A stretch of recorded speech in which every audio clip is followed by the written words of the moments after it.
လူသားတို့၏ရှစ်နှလုံးသည်နတ်နဲကျေဝံလာပါတယ်ထိုနတ်နဲမှုတွေတွင်အလင်းရောင်သာမကအမောင်ရိပ်များလည်းရှိနေပါတယ်ဤအမောင်ရိပ်များကိုလေးလာဖော်ထုတ်ရမှာပို့ပေါက်လာသည့်ပညာရပ်တစ်ခုကိုကျွန်ုပ်တို့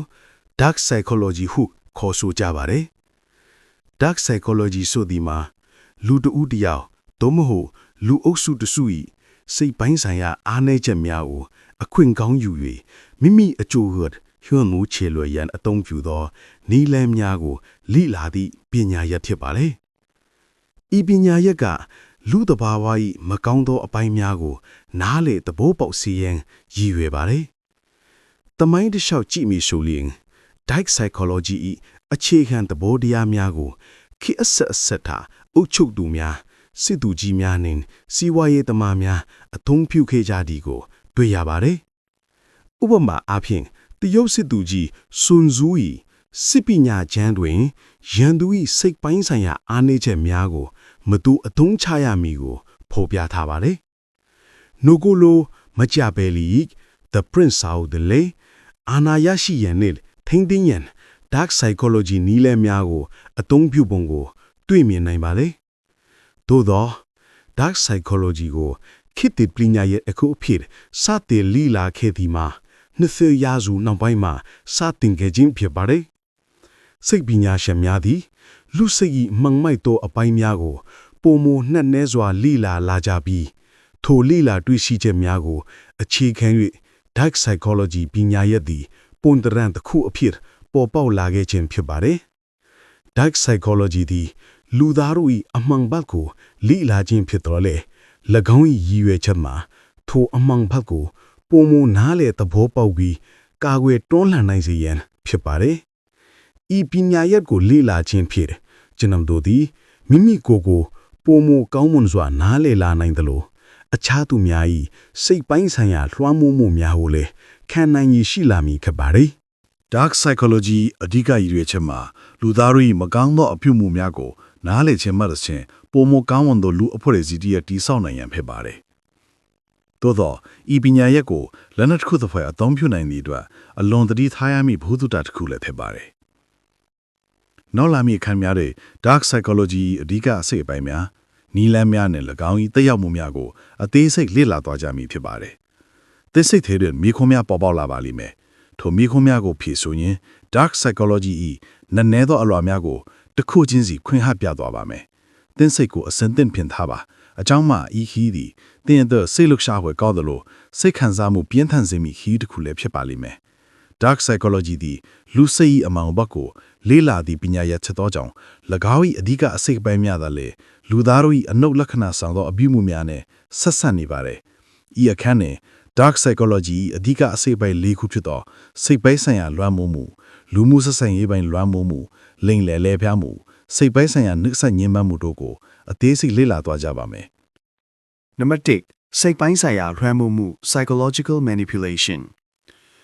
စိတ်ပိုင်းဆိုင်ရာလွှမ်းမိုးမှုဆိုဒီမှာတစုံတဦး၏စိတ်ခံစားချက်များအတွေးခေါ်များနဲ့အပြုအမူများကိုထိန်းချုပ်ရန်ကြိုးပမ်းခြင်းဖြစ်ပါတယ်။ဤနည်းလမ်းကိုအသုံးပြုသူများသည်သူတို့၏ပင်မတ်ပုဂ္ဂိုလ်များကိုစိတ်ပိုင်းဆိုင်ရာဖိအားပေးခြင်းအဖြစ်ရှိတဲ့ကဲ့သို့ခံစားရစေခြင်းကြောက်ရွံ့စေခြင်းတို့မှသဖြင့်ထိန်းချုပ်လိုကြတယ်။ဥပမာတစ်ခုပြရရင်မိဘတူကသူ့၏ကလေးကိုမင်းဒီလိုလုပ်မယ်ဆိုရင်ငါတို့မင်းကိုမချစ်တော့ဘူးဟုပြောဆိုခြင်းသည်စိတ်ပိုင်းဆိုင်ရာလွှမ်းမိုးမှု၏ပုံစံတစ်မျိုးဖြစ်ပါတယ်။ဤကဲ့သို့သောစကားမျိုးသည်ကလေးစိတ်ခံစားမှုကိုထိခိုက်စေပြီးမိဘ၏စံတအတိုင်းလိုက်လွန်ရန်ဖိအားပေးရာရောက်ပါတယ်။စိတ်ပိုင်းဆိုင်ရာလွှမ်းမိုးမှုသည်လူတဦးချင်းအပေါ်တွင်သာမကလူအုပ်စုကြီးဒီလုံးပေါ်တွင်လည်းတရားမှုရှိနိုင်တယ်။နိုင်ငံရေးခေါင်းဆောင်များဘာသာရေးခေါင်းဆောင်များနှင့်ကြော်ညာလုပ်ငန်းရှင်များသည်လူများ၏စိတ်ခံစားချက်များကိုလွှမ်းမိုးရန်စိတ်ပိုင်းဆိုင်ရာလွှမ်းမိုးမှုနည်းလမ်းများကိုအသုံးပြုကြတယ်။ဥပမာအားဖြင့်နိုင်ငံရေးခေါင်းဆောင်တို့သည်ပြည်သူများ၏ကြောက်ရွံ့စိုးရိမ်မှုကိုအသုံးချ၍မိမိ၏မူဝါဒများကိုလက်ခံလာစေရန်လှုံ့ဆော်နိုင်တယ်။နံပါတ်2လူမှုဆက်ဆံရေးပိုင်းလွှမ်းမိုးမှုလူမှုဆက်ဆံရေးပိုင်းလွှမ်းမိုးမှုဆိုဒီမှာလူတဦးသို့မဟုတ်လူအုပ်စုတစု၏အပြုအမူခံယူချက်နှင့်အတွေးခေါ်များကိုပြောင်းလဲစေရန်လူမှုဆက်ဆံရေးနည်းလမ်းများကိုအသုံးပြုခြင်းဖြစ်ပါတယ်။ဤနည်းလမ်းသည်လူသားတို့၏လူမှုရေးဆိုင်ရာလိုအပ်ချက်များဖြစ်သည့်လက်ခံအတိအမှတ်ပြုခံလိုမှုဂုဏ်သိက္ခာရှိလိုမှုအုပ်စုဖွဲ့နေထိုင်လိုမှုစသည်တို့ကို အခွင့်ကောင်းယူအသုံးချလေ့ရှိပါတယ်။ဥပမာတစ်ခုအနေနဲ့ကုမ္ပဏီတစ်ခု၏ကြော်ညာတွင်လူကြိုက်များသောအမှုပညာရှင်တဦးကိုအသုံးပြုခြင်းသည်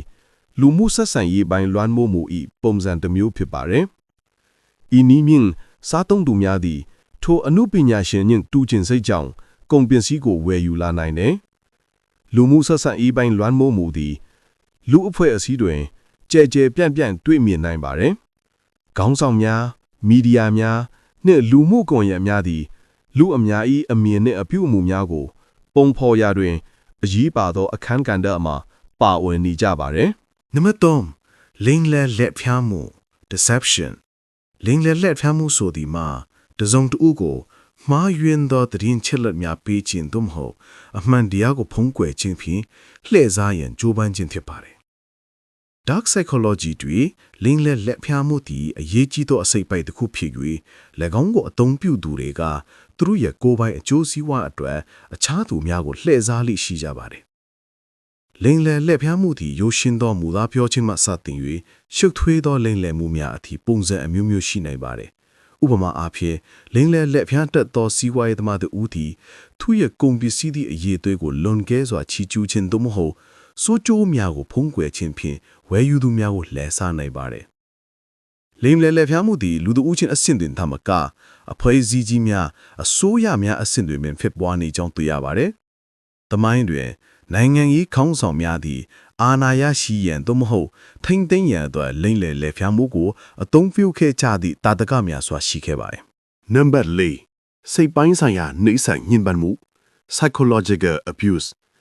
စိတ်ပိုင်းဆိုင်ရာနှိမ့်ဆက်ညှဉ်းပန်းမှုဆိုသည်မှာတစုံတဦး၏စိတ်ပိုင်းဆိုင်ရာကျန်းမာရေးနှင့်ကိုယ်ပိုင်တန်ဖိုးထားမှုကိုထိခိုက်စေရန်ရည်ရွယ်၍စဉ်ဆက်မပြတ်ပြုလုပ်သောအပြုအမူများဖြစ်ပါ၏။ဤပြုမှုများတွင်စကားဖြင့်တိုက်ခိုက်ခြင်းအရှက်ရစေခြင်းချင်းကြောက်ခြင်းအထီးကျန်ဖြစ်စေခြင်းစသည်တို့ပါဝင်နိုင်ပါသည်။ Dark psychologyဤအစိတ်ပိုင်းသည်အလွန်အန္တရာယ်ကြီးမားပြီးတားကုန်ဖြစ်သူများအပေါ်ရေရှည်သက်ရောက်မှုများရှိနိုင်ပါတယ်။စိတ်သက်သာခြင်းစိုးရိမ်ပူပန်မှုကိုယ်ယုံကြည်မှုလွတ်နေခြင်းစသည့်ဆိုးကျိုးများဖြစ်ပေါ်စေနိုင်ပါတယ်။ Dark psychologyဤအထည်ကအစိပ်ပိုင်း၄ခုကတစ်ခုနှင့်တစ်ခုဆက်ဆက်နေပြီးတခါတရံအတူတကွအသုံးပြုခံရတတ်ပါတယ်။ဤအကြောင်းအရာများကိုနားလည်ခြင်းဖြင့်ကျွန်ုပ်တို့သည် Dark psychologyနီလာများကိုပုံမကောင်းမွန်စွာသိမြင်လာနိုင်မည်ဖြစ်ပြီး